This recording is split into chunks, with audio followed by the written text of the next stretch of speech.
komið öll blessuð og sæl. Ég nú ekki sá alklókasti á síma, en það smá kveðja til okkar allra, sem að mig langar til þess að fá að lesa í upphafi. En þessi kveðja kemur frá Davíð Ólafssyni, sem að við þekkjum vel, einsöngvarunum okkar, fasteignasalanum, og hann segir Kæri vinir, ég hef barist við illvígan sjúkdóm frá því í haust og það hefur verið mér ómetanlegur styrkur að vita af ykkar fyrirbænum. Á þriðjudaginn síðastliðinn kom læknirinn til mín á sjúkrastofuna og sagði orðrétt: Þú ert læknaður, þú mátt fara heim. Þessu mun ég aldrei gleyma. Bestu kveðjur, Davíð Ólafsson. Og við þökkum auðvitað þessa kveðju og biðjum þess að heilsa hans varðveitist. Skulum sjá. Ég hef verið beðinn að segja fáein orð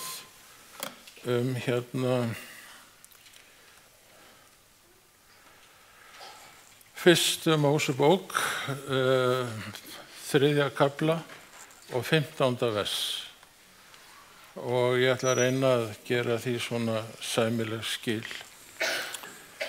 En í upphafi þá skapaði Guð himinn og jörð, þar að segja gufuhvolfið okkar og yfirborð jarðar og öllu því sem að því tilheyrir. Og það síðasta sem Guð skapaði var Adam og Evu, konuna og manninn. Og en áður en að þau eignuðust jörðina, eignuðust garðinn, varð Guð að reyna þau, hvort þau vildu þjóna honum og hans meginreglum eða gefa sig á vald hins illa.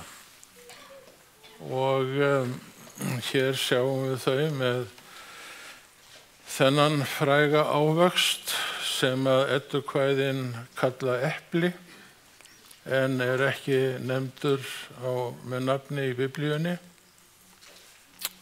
En þetta hefur verið svona hingað til talað að þetta hafi verið epli. En það sem að Satan lofaði þeim var yfirráð yfir jörðinni og meira en það að þau myndu verða Guði lík. Og ef við lesum mannkynssöguna að þá voru konungar fornalda kallaðir guðir. Alexander Mikli, Júlíus Sesar og Nebúkadnesar. Þeir töldu sig alla vera guði. Og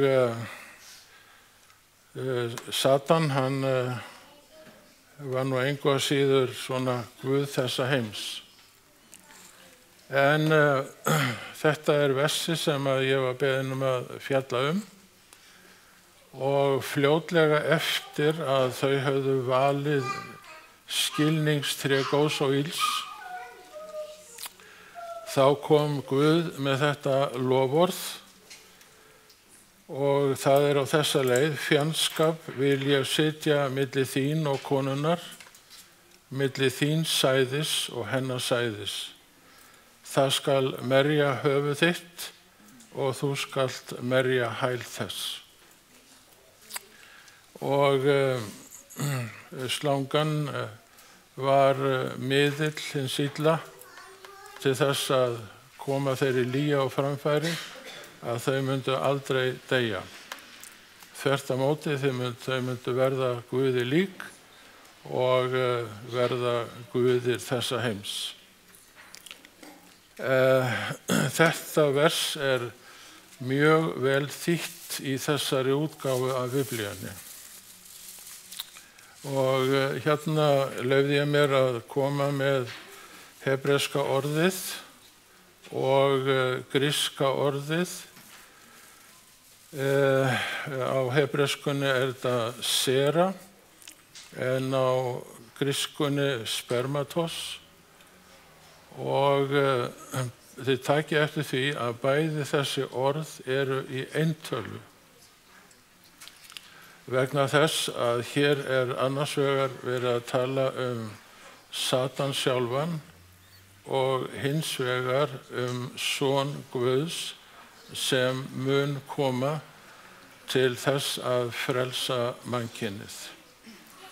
En orðin eru sem sagt bæði í eintölu.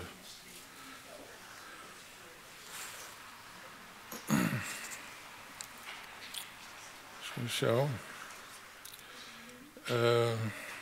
Já. Svo hérna, nei, býtum við, fyrirgefiði. Hér nýja þýðingin. Ég set fjandskap milli þín og konunnar, milli þinna niðja og hennar niðja.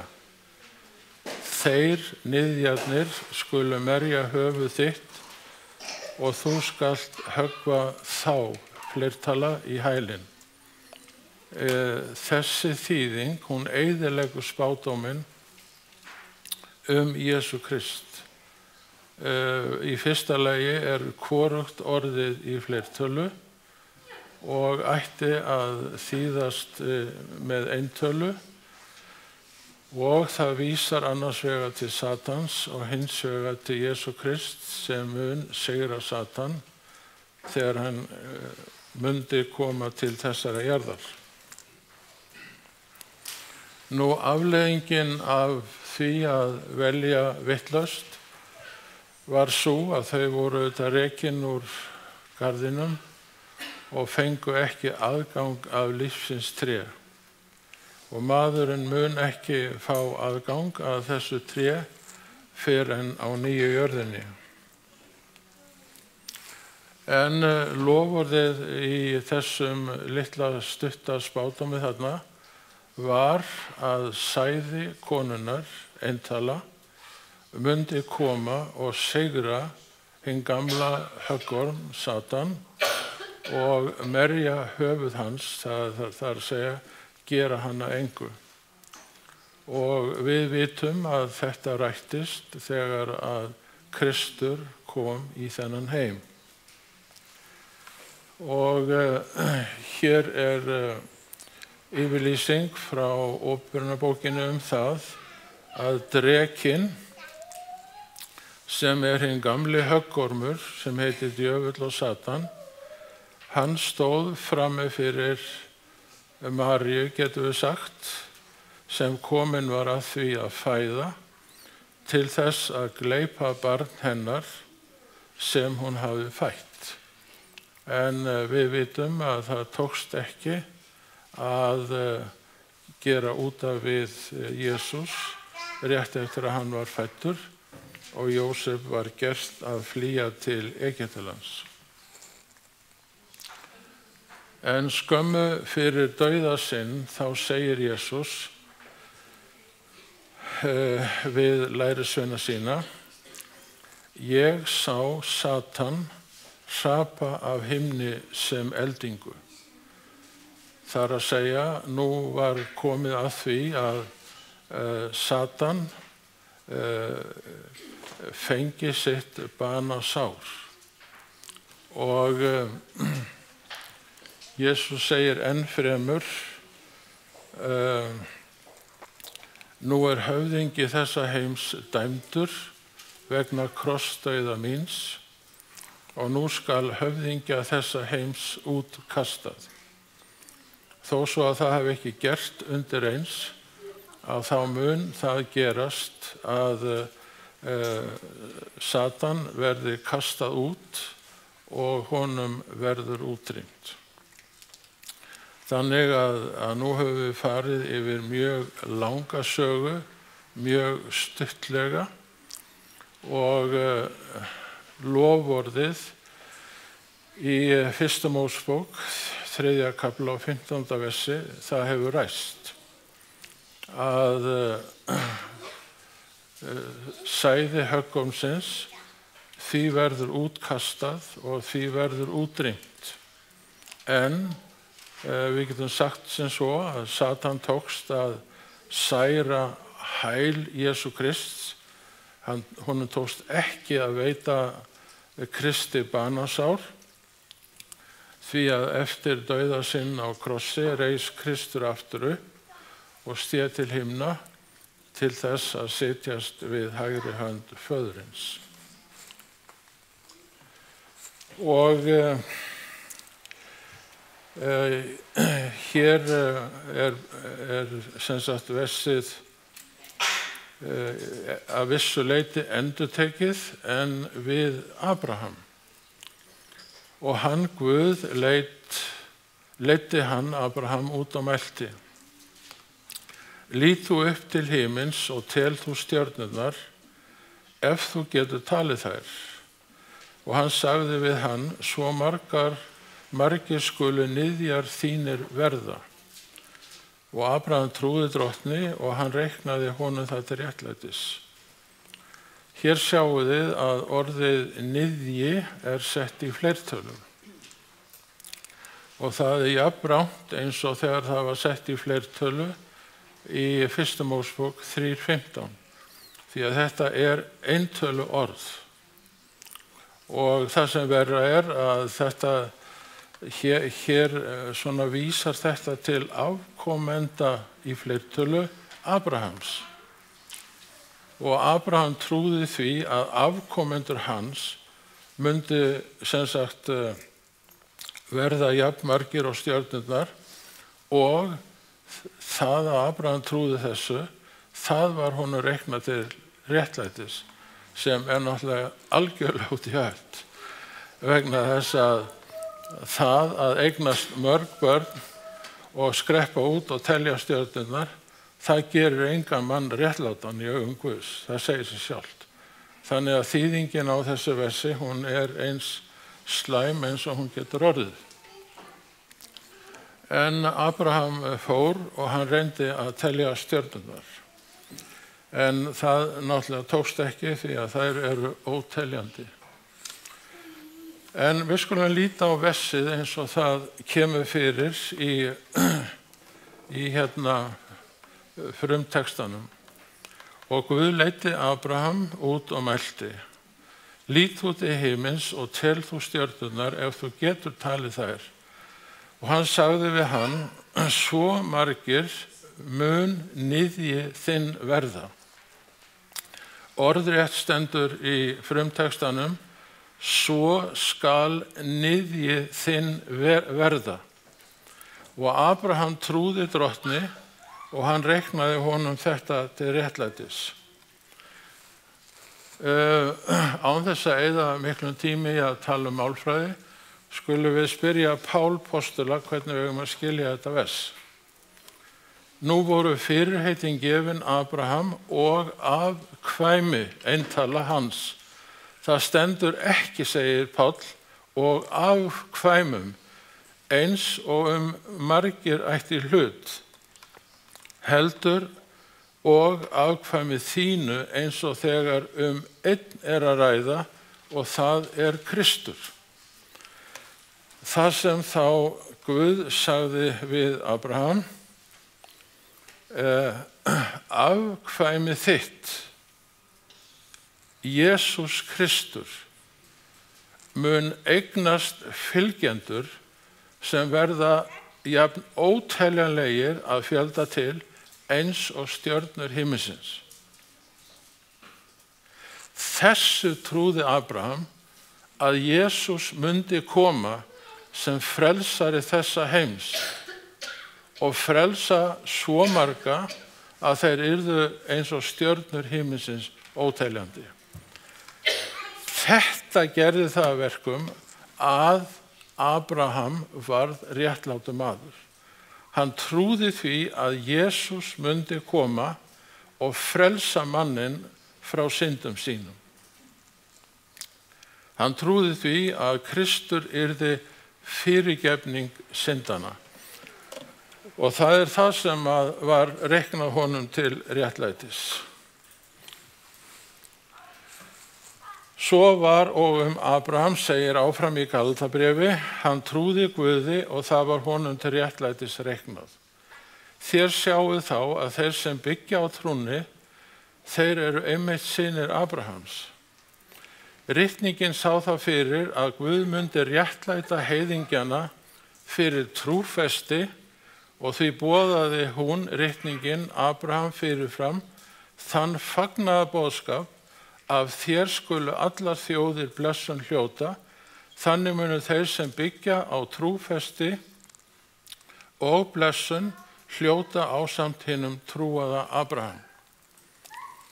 Sem sagt, Abraham trúði fagnaðarboðskapnum fyrirgefningu syndanna, sem líka er kölluð blessun í Biblíunni. Og þegar að Jakob glímdi við mannin sem hann þekkti ekki, en þegar að kom að dagrenningu, þá skilur Jakob að þetta er Kristus sjálfur. Og takt eftir því sem hann segir við hann, ég sleppi þér ekki nema að þú blessir mig. Nú höfum við alls konar merkingu á þessu orði blessun.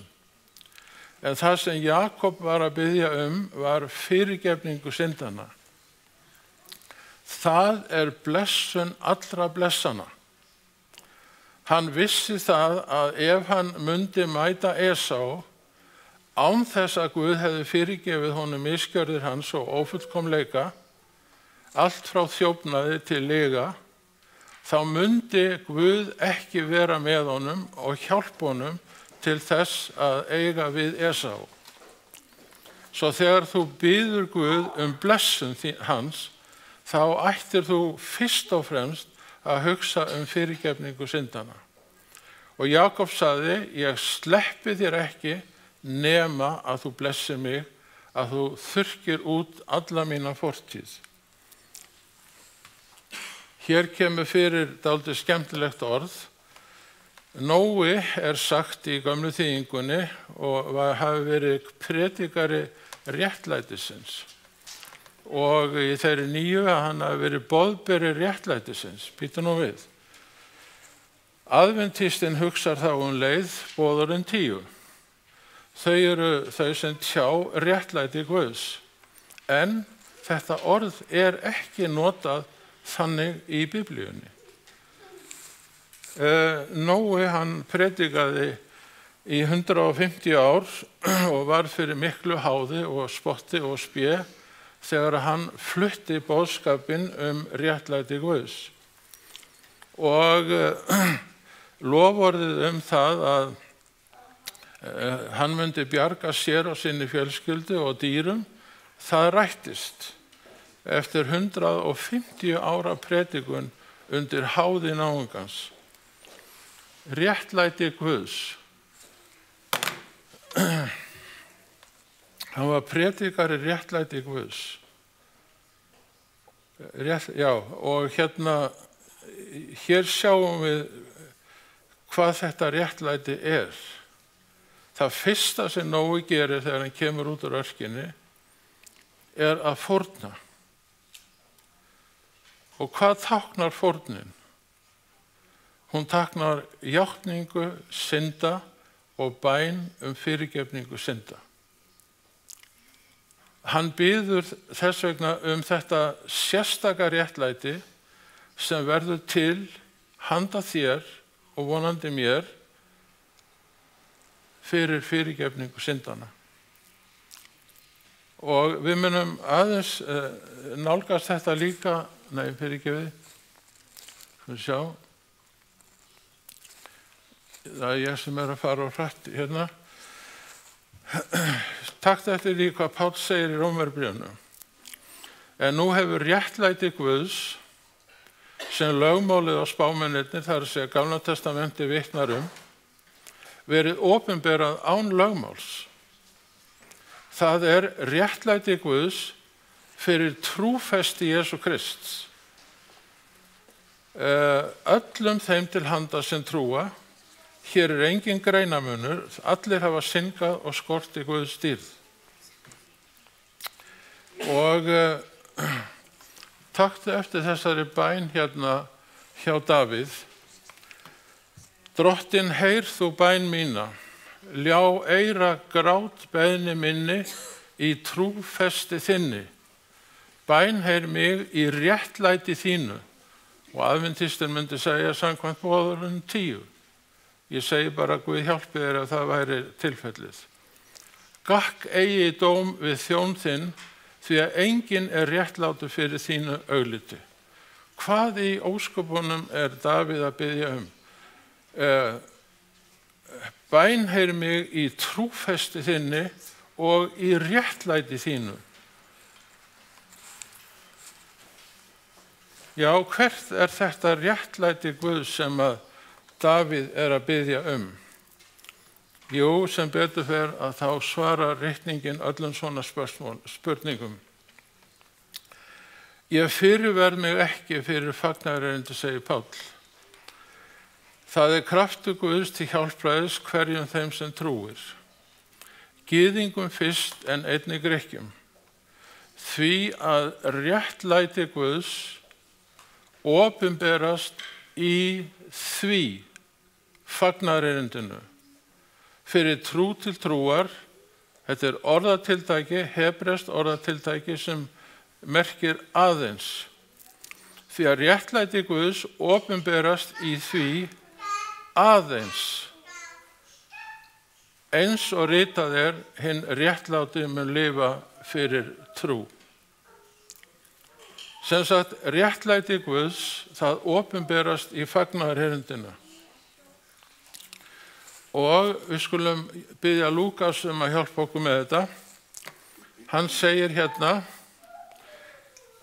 og veita líð hans þekkingu á hjálpræðinu, sem er sama á fagnaðarerindi, sem er fyrirgefning syndanna. Sem sagt, þegar að Davíð biður bænina,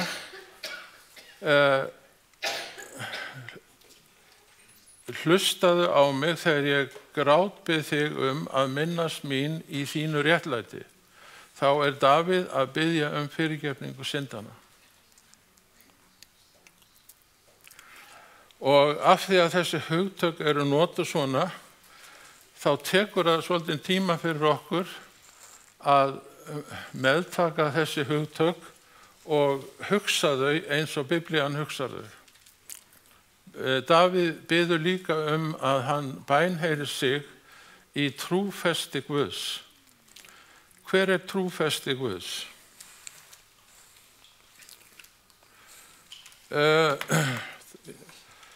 En ritningin segir að allt sé hneppt undir vald syndarinnar, til þess að fyrirheiti veitist þeim sem trúa, fyrir trúfesti Jesú Krists. Áður en trúfestin kom, vorum við í gæslu lögmálsins innilokaðir, þangað til trúfestin sem við vændum var opinberaðist. Þannig hefur lögmálið orðið tiftari vor, þangað til Kristur kom. Til þess að við réttlættumst af trúfesti, en nú eftir að trúfestin er komin, erum við ekki lengur undir tiftara bölvunar boðorðanna 10. Sjáðu til að það er trúfesti Jesú Krists þegar hann kemur í þennan heim, þegar hann deyr á krossi, þegar hann rís upp frá dauðum. Það er þessi trúfesti sem fyrirgefur okkur misgjörðir okkar. Þess vegna segir Davíð, minnstu mín í trúfesti þinni, minnstu mín í réttlæti þínu. Það að segja, minnstu mín til fyrirgefninga syndana. Og þetta gríðarlega falleg bæn hjá Davíð. Þetta ekki eini staðurinn sem þetta skráð í sálmunum, en við látum þennan sálm duga.